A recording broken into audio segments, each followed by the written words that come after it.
just always remember that it's okay not to be okay, but it's not okay to stay there. That's something that I kind of live by as well. There's so many organizations and resources, even outside of us in Guilford County, that are willing and eager and able to help you and assist you.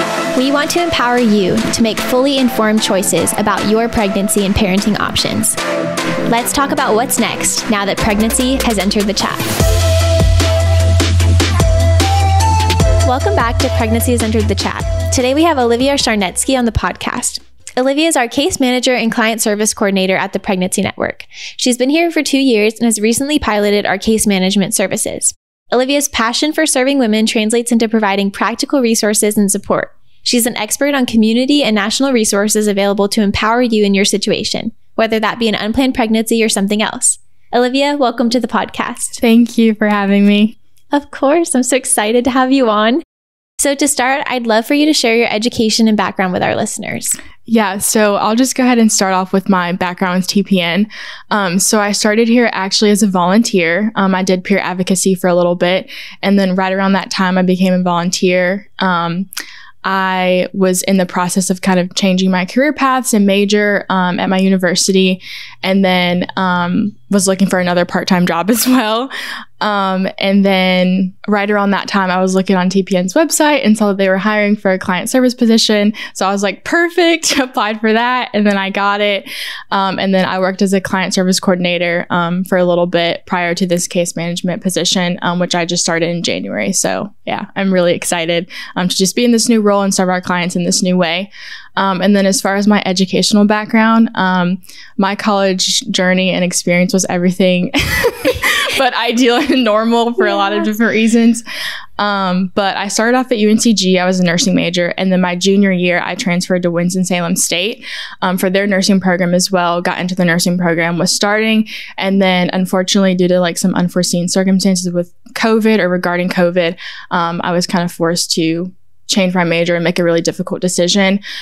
So I decided to change my major to rehabilitation counseling with a minor in deaf studies. So I know a little bit of ASL. I'm not super fluent in it just yet. I'm still practicing, but yeah, it was, just kind of a difficult change, but I'm really glad that I ended up where I'm at now.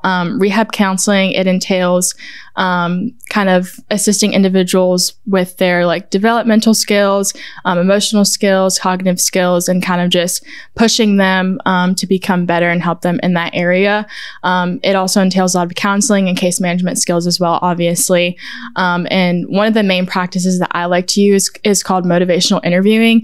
It kind of assists individuals to look at their own like ambivalence or like motivation to change. So I kind of like to use that with myself as well. Like sitting back and looking like, okay, like what are the obstacles that I feel are in my way in order to change? And then kind of working towards that and figuring out like, okay, what are the obstacles and what can I do to help like get rid of those obstacles in order to, so I can change and, move forward and help me. So I find that it, works best with the clients to use as well in their circumstances and situations. So yeah. And that is so cool because, we see that in you here, obviously, we're so thankful to have you on as a client services coordinator, but then our whole organization was so excited about you piloting these case management services and just being able to support women in this new way. Yeah. Not new, but new to our organization. Right. So that's been really exciting. Yes. And so you mentioned that you transitioned into the case management role. Mm-hmm. Can you talk a little bit about the services we provide and what that role that plays at an organization? Yeah, so the services that we offer right now are pretty much we offer community referrals and things like that, and in-house support networking. Clients who, are interested in case management, they refer to me through either the nurse or the peer advocate during their appointment. If the nurse or peer advocate deems that the client has any kind of social service needs or anything like that, they'll check off the box at the bottom of the form that they fill out during the appointment. And then after that, they'll make a referral to me, and I'll kind of move forward from there, reach out to the client for their best preferred contact method, whether that be like a phone call, text, email, just kind of all depends on the situation of the client and what they feel is best for them. And then I'll kind of meet with them and talk about their goals, kind of what's their highest need, how can I best assist them through this process of not only their unplanned pregnancy, but also other needs that they may have in their life as well, like social service related. So yeah. Yeah. And that is wonderful because we talk a lot about here holistic support, you know, being able to provide wraparound care. And it's not just that you're meeting with a licensed registered nurse, and it's not just that you're going to get get to go through one of our classes, right? But how cool that you can reach out and sit down with women one-on-one and say, like, what are your needs? How do we help you get there? Right. Yep. So what are some of the most common challenges you see women facing? Yeah. So right now, I would say it's mainly housing and transportation.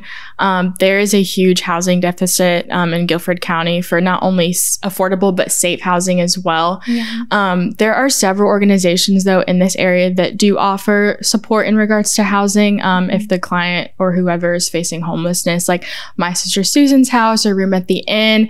But they have a lot of like requirements and stipulations as well, which is great. But sometimes it limits our clients from being able to receive those resources. Like age is a big requirement. Sometimes like the amount of children that they may have. And then obviously that's kind of a short-term kind of solution to their problem. So once they're, you know, moved from that kind of shelter or organization, it's kind of like, okay, what are the next steps for them after that? And then there's also Wheels for Hope in Guilford County. They sell donated cars to their clients at a discounted rate. That's awesome. That have been like safety checked and, you know, inspected and all those things. Yeah. But they also have some like stipulations and requirements as well. So it's not like clients can just get that car immediately, which is also, you know, it's a good thing. But there are some kind of hoops to jump through. So I would say those are the main, kind of some of the main needs that I see clients have. And then some of the organizations that we, you know, are in the process of partnering with and kind of trying to, you know, help give clients those resources to use. Yeah. Because I'm sure it's intimidating when you like are in need of a resource, but don't always know where to start or don't know what the process is to go about getting that resource. Right. So it's really cool that you're there to help guide them through that process. Right. Like, hey, I'm in contact with this organization, or hey, I know how their process works and I can help you. Right. You know, if you work with me, we get the steps done together, we can get you there. Right. Yeah. I know Wheels for Hope, like I wasn't super familiar with it until I started this position. And it's just a really cool organization that, you know, just helps individuals all across Guilford County and things like that. So that's awesome. So you talked a little bit about some of those local resources. What are some of those national resources where someone listening may not be local to Guilford County, but is looking for similar resources in their area? Yeah, so there's actually this organization called Her Plan. So Her Plan is a user-friendly online directory where clients or even like fathers of the baby or like anyone in your family can go on there and find like providers in your local area, like OBs that you can find financial assistance, housing resources, because it works by state. So you just click on whatever state you're in and then it'll pull up all these resources. It's also cool because they also will showcase OBs who accept private insurance, but also Medicaid as well. That's awesome. So yeah, I would say if you're not local to Guilford County and you still need assistance, I would definitely check out Her Plan directory. That's awesome. Yeah, because we get those comments online semi-often through social media and things where it's like, I'm local to, you know, even a different country. And they're like, how do I find resources similar to this? So really cool place to start. Check out Her Plan. It'll be in the description of the podcast. Yes. So what is one actionable step someone listening can take to get equipped and move forward?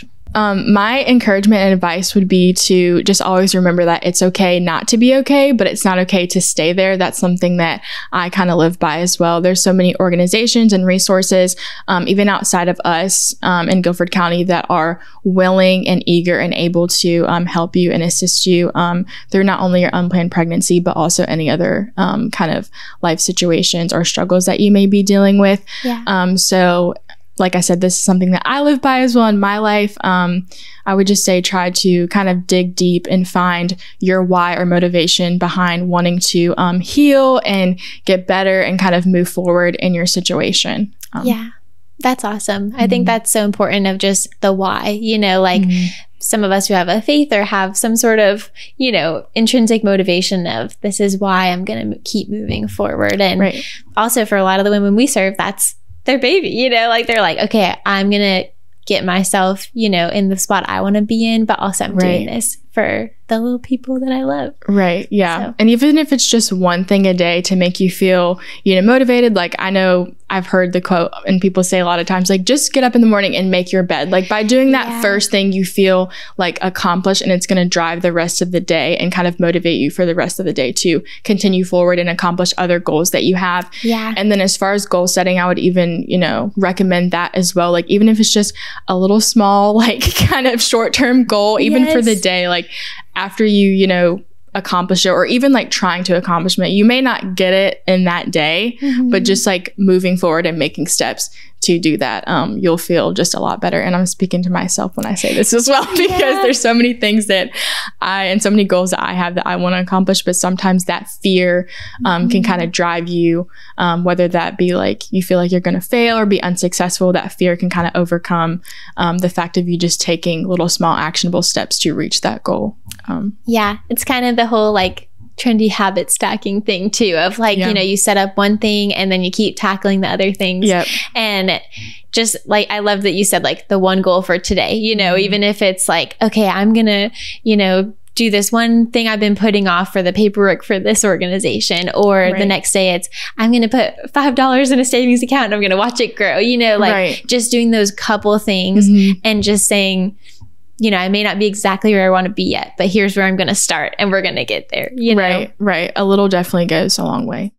Do you have any success stories that you'd like to share that have been super rewarding for you during this time doing case management services? Yeah. So one client definitely comes to mind in particular. I've been working with her coming up on a month, I'll say. My first contact with her, she was just so sweet and so appreciative. She actually was crying on the phone when I was telling her about, you know, all the resources that we're going to be able to provide her and kind of the assistance that we offer. So just, you know, it was just very heartwarming to see someone, you know, so grateful to kind of receive, you know, what we have to offer. And we were actually able to connect her with rental assistance. And then we also sent several community referrals out for her to a place called Barnabas Network. She had just recently moved. And we were able to help her get some new furniture for her apartment, which was pretty cool. Yeah. And then I'm also in the process of still connecting her to some other resources for some other needs that she has. So, she's just very sweet. Her and her husband are very driven and motivated. But sometimes, you know, you just need someone to kind of walk alongside you and just that little bit of help and that push to kind of get you through. So, yeah. That is so cool, because that's like life-changing support. You know, you get furniture for your apartment, or you get connected with rental assistance, and you're continuing to provide that wraparound holistic care, and someone just feeling so supported and safe in like a situation that maybe it was expected, maybe it was unexpected, but we all need that sometimes, like you said. So that's really cool. Thanks for sharing. Yes, of course. Yes. So I would love to hear a little bit about your why. So you've been here for 2 years, and just before that you were a volunteer. So what is your why for serving women in the capacity that you do? And you can also talk a little bit about the most rewarding parts for you. So my why, or one of my whys, would be I just love seeing women go from feeling desperate and kind of helpless to feeling a sense of hope and feeling empowered. I know that's part of our mission statement.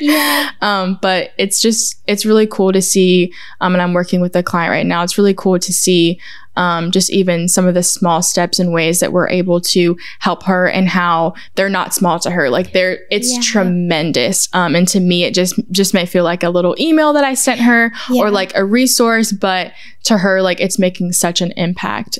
So yeah, it's just really cool to see women go from, feeling that sense of feeling desperate or hopeless to feeling hopeful with what we can provide, and then hopes that they can find that hope in God as well. Awesome. Well, thanks so much for coming on the podcast today, Olivia. It was so great to have you on, and I'm glad that our audience got to meet you and the amazing work that you do. Yes, thank you so much.